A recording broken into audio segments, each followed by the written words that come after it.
Sarah from SeraCraft Studios.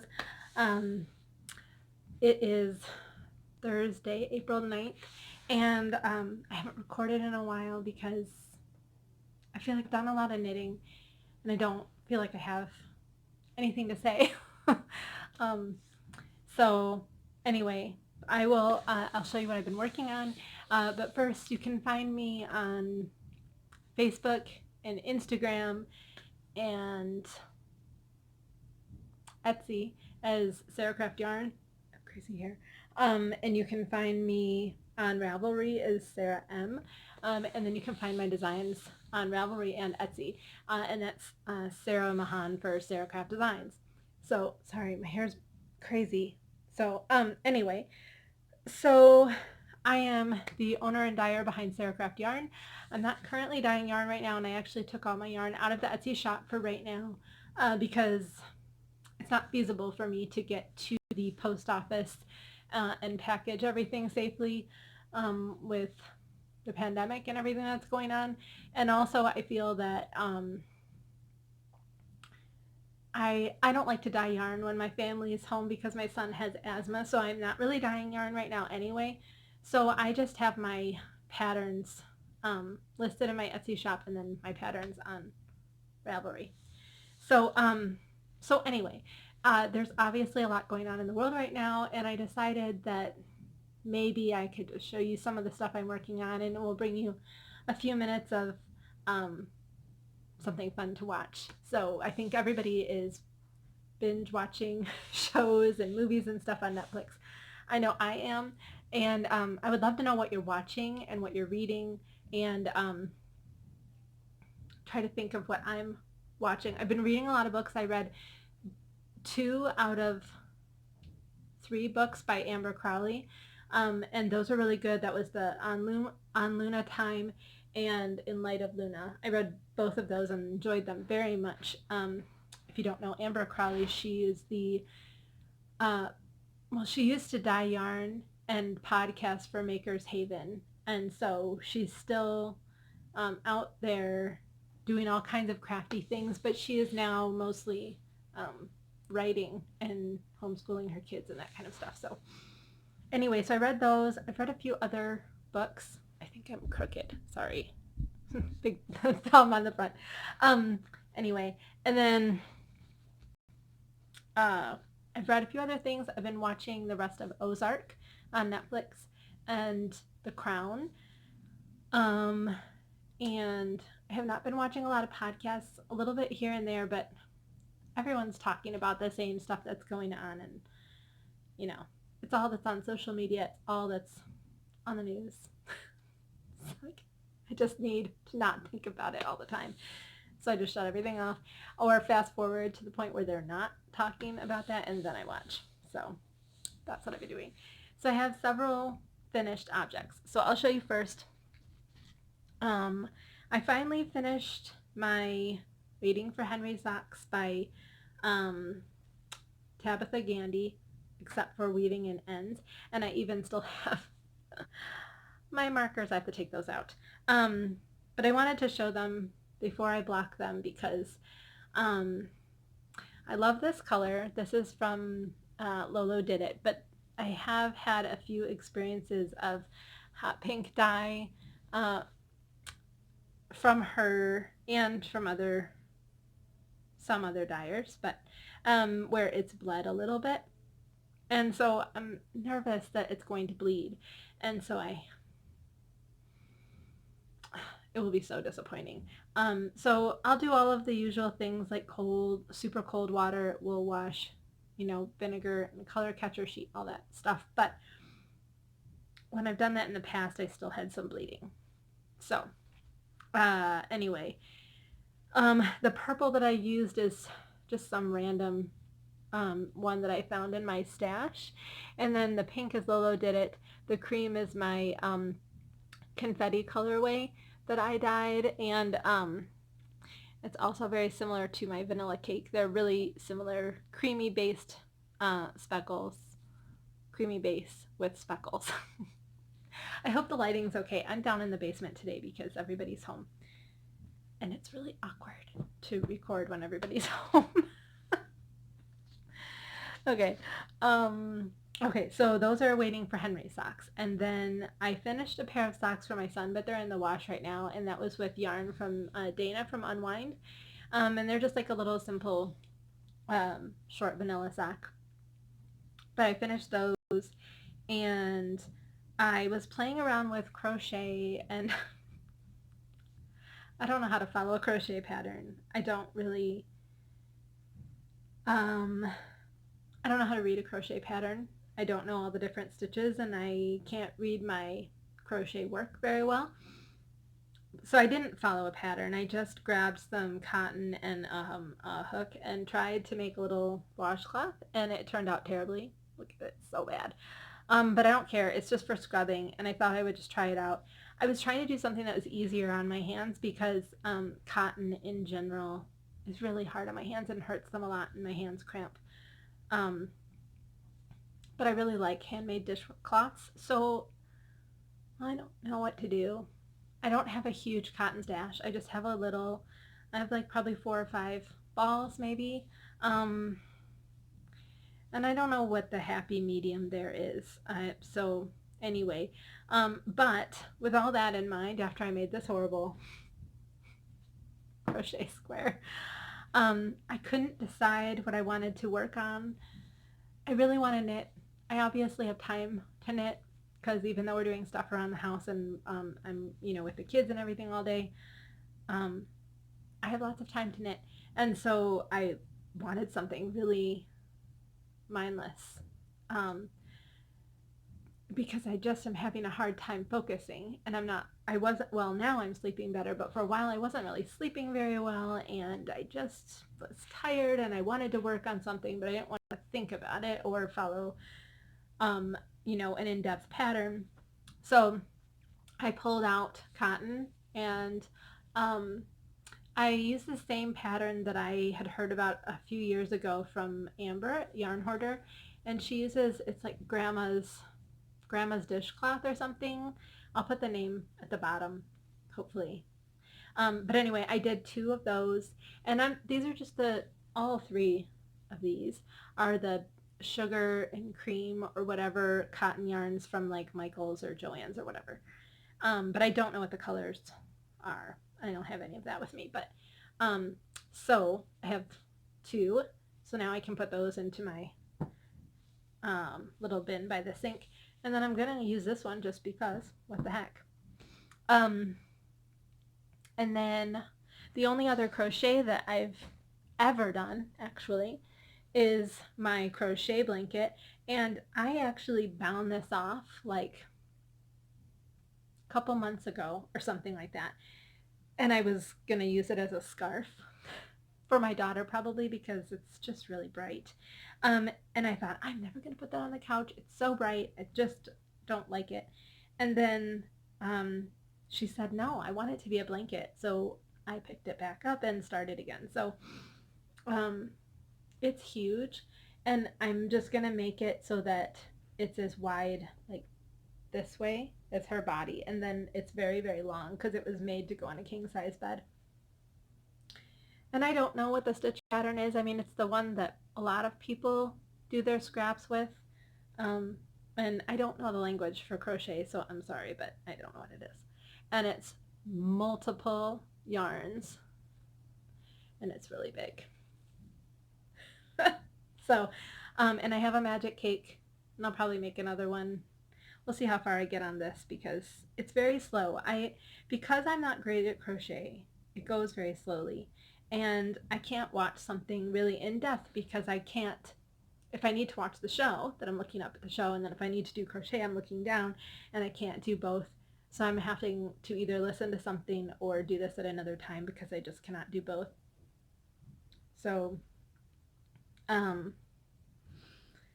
guess that comes with practice, like with knitting, I don't really have to look, so I can just knit for a long time. So, let's see. Oh, so that, and I think I have the little thing, by the way. That pink from my socks is called Beauty School Dropout from Lolo Did It. I never said that. Okay, what else? I made some little house slippers, and they're a free pattern. Well, it was updated, so there is a free pattern that you can click on. You can go on Ravelry and then go to her website, or you can pay for a pattern and it's been updated and stuff. But I just did the free version because I've knit these before and I like them pretty well, but I wore them enough to make a hole in the bottom. So these are the simple house slippers from Simone A. And they're just like a little footy, like a little bed sock kind of thing. And I had some yarn that was Noro from my brother, and it's the Genome. And so I still have a whole nother ball plus this, so I probably can do another another pair for adults, because these stretch quite a lot. They look small, but they stretch quite a lot. And so I can probably do one pair and then plus a child pair or something. I don't know if the kids would wear them, but so I have that. And then what else did I finish? This, which I'm going to put on anyways. I have been wanting to make a cardigan to wear with dresses like this. This is one of my Pine and Smith dresses, linen dresses that I love. I wanted to make a cardigan to wear with it, and this is one that I wanted to make, the Ramona cardigan. I still need buttons, something like that, but I did actually make the cardigan quite quickly too. I'm pretty sure it was like 2 weeks or something, but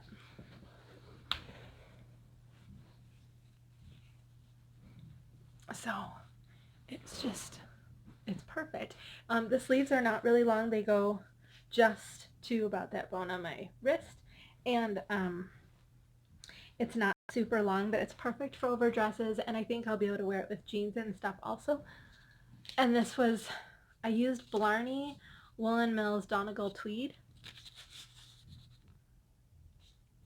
and the color is 4898.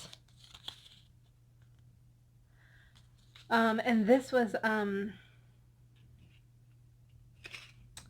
it's an Aran weight wool from Ireland my dad got when he was there, so Donegal Tweed, and I just really love it. I'm really happy with it. I thought when I was working with it so funny.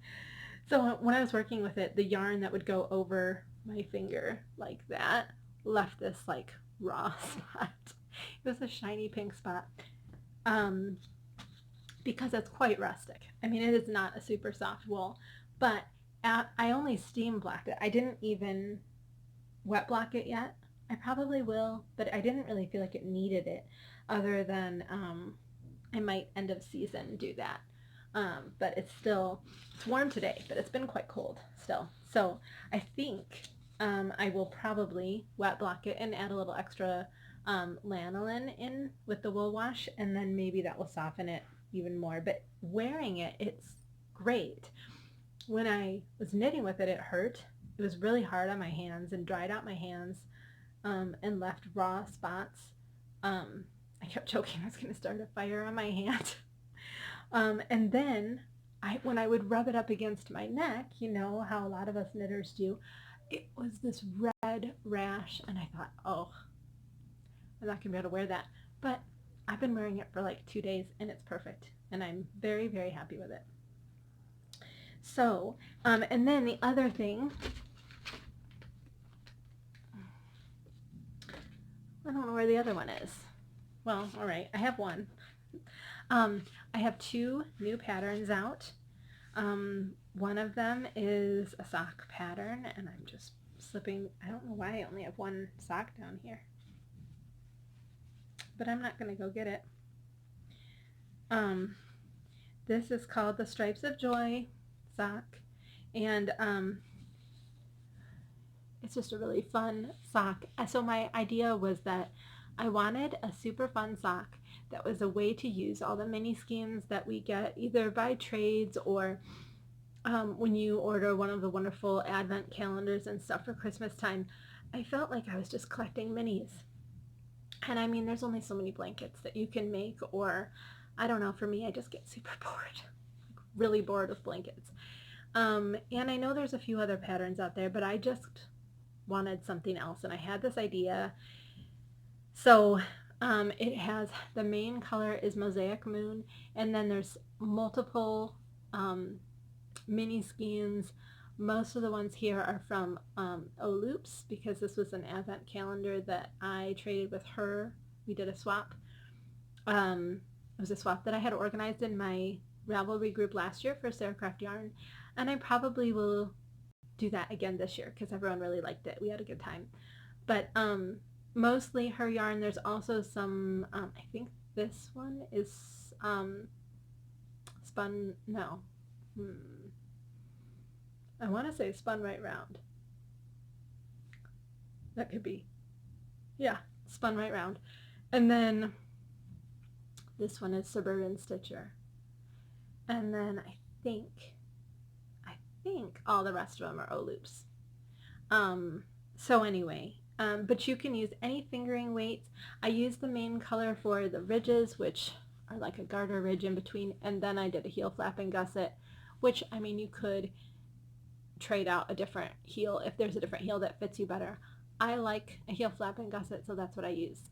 And then the toe is also the main color. So you can use any skein. I probably used less than, I probably used about half of a fingering weight skein. Plus, these were all 20 gram minis, and there's still some left. Probably enough to use in your blankets if you still want to do blankets.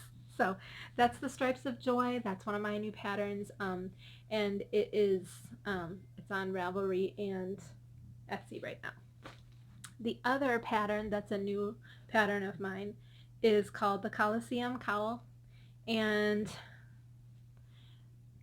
I'm really, really proud of this cowl. This is a 3-color cowl. You can do it with 2 colors. It's very easy to modify for 2 colors. It's sport weight, and you could easily use a DK or light worsted. It will just make it a little bit larger. But it's a simple chart, and this was all in alpaca for 2 of the main colors. This cream is an alpaca farm that's actually in Grosse Ile, Michigan, which is where I grew up.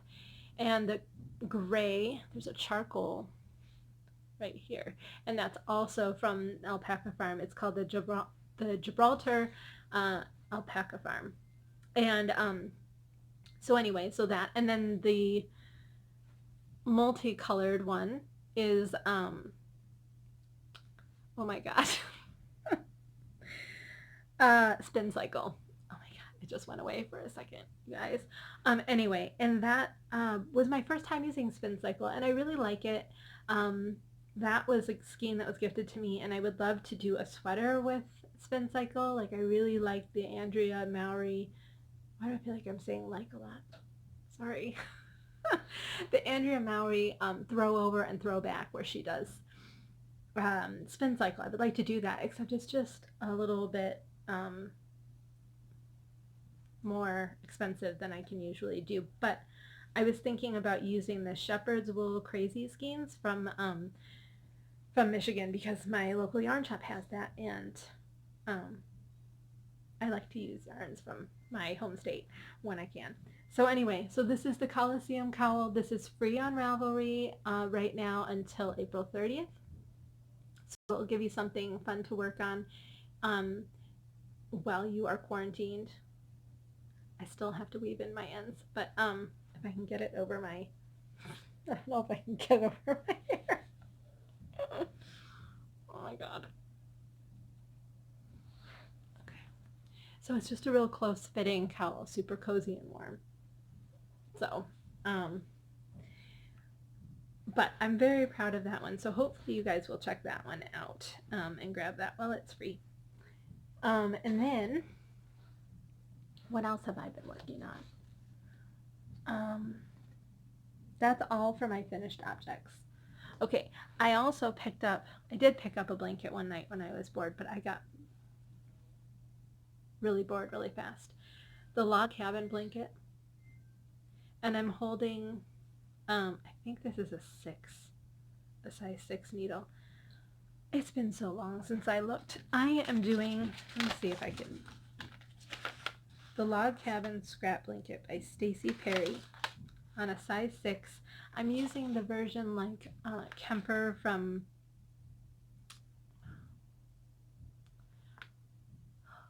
Raybot. She did an indie version using DK weight yarn. I'm holding fingering weight double, and it's just various scraps. So this is mine. This is my first square.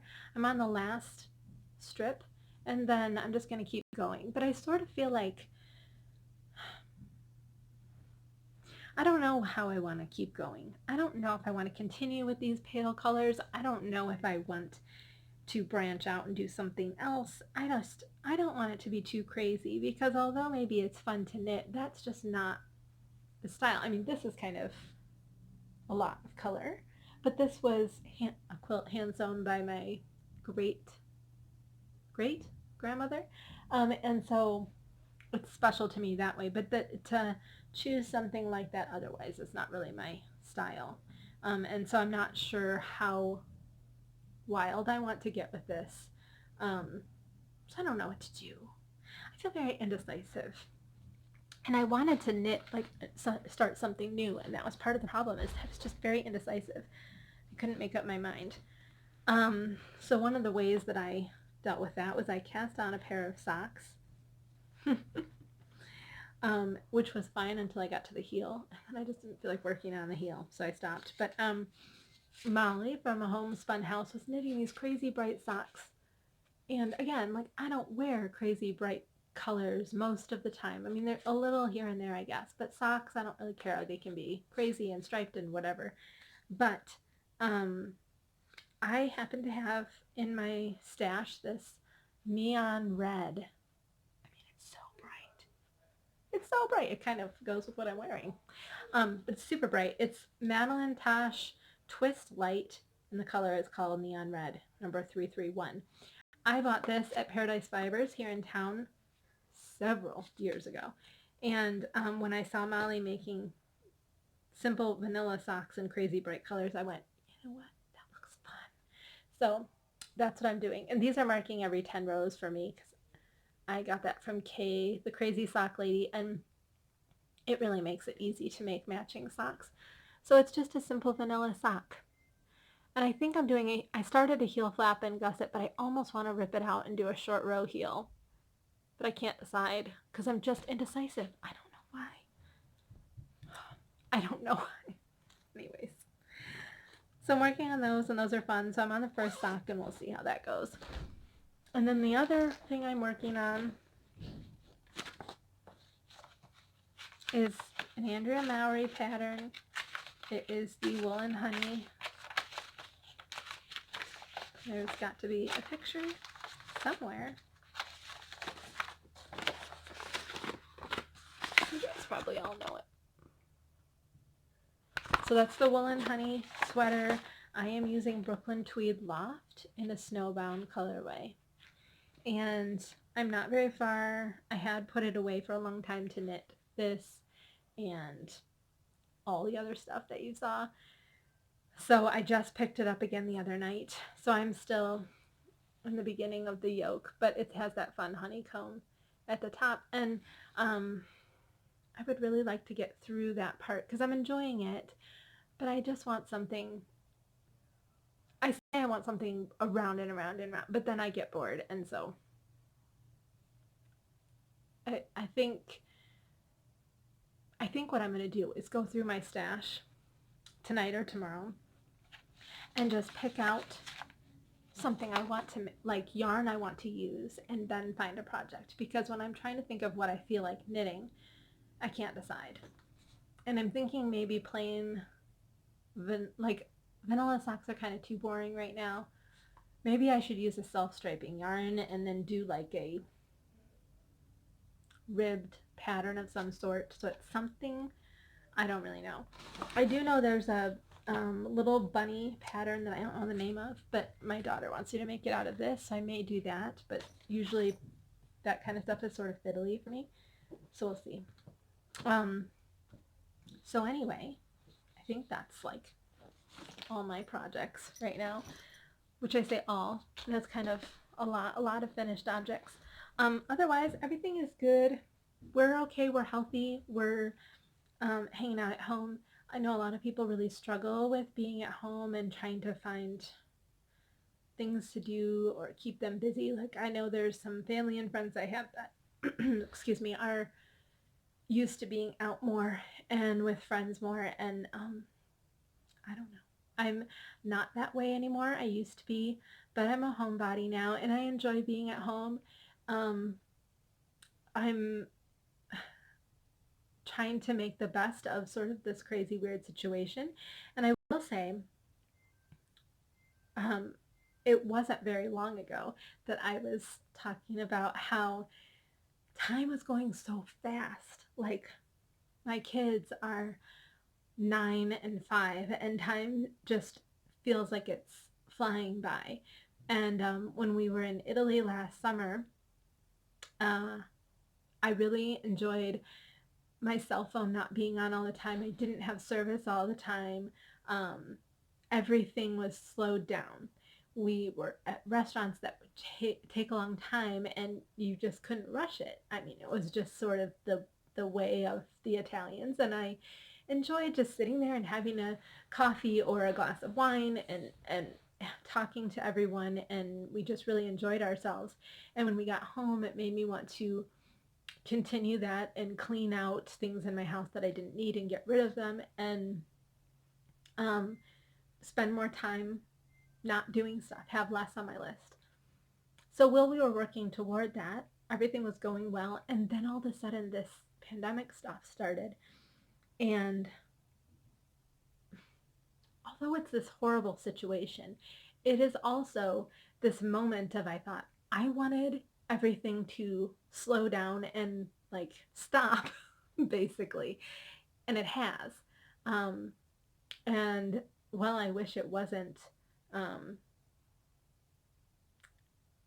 as difficult as it is and as, dangerous as it can be and all of that. I also am trying to be grateful for the fact that we have space to run around outside.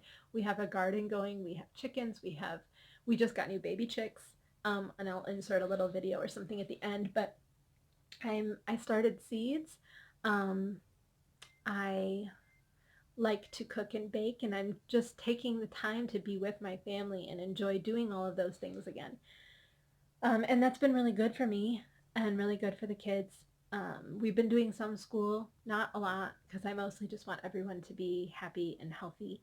Um, in fact, I was supposed to do a test knit, and I screwed up the dye, then I couldn't get what I wanted, and then I tried dyeing again, and I messed it up again, and then my son was in the ER, and then the pandemic started, and I went, you know what?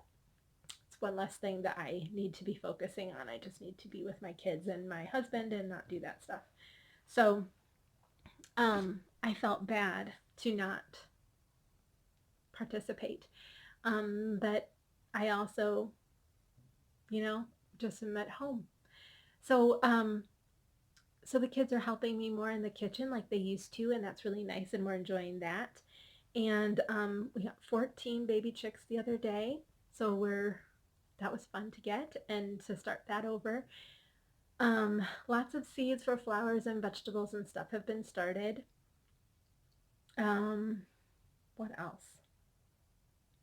We're watching fun movies. We're doing the daily videos from the Cincinnati Zoo. They're doing a safari on YouTube and their Facebook page, and that's been fun to watch. So we've been doing that. And I don't know. Everything seems to be okay. One other thing I would like to show you, because I'm going to forget, is I am testing. I have really dry hands from gardening and barn chores and knitting and dyeing yarn and washing my hands and sanitizing and all the things we do. And I had asked for suggestions on different hand lotions that worked for everybody. And I got a few great suggestions, and I'm going to try all of them.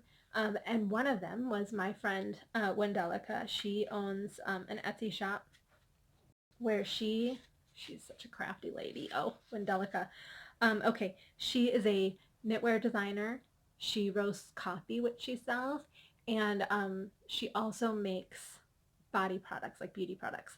And so let's see, she is based out of Oregon. So her coffee company is called Bravewood Beanery. That's right here. And then her, I guess that she has Etsy shops for both. And then her little, oh, is that blurry? Little woolly things.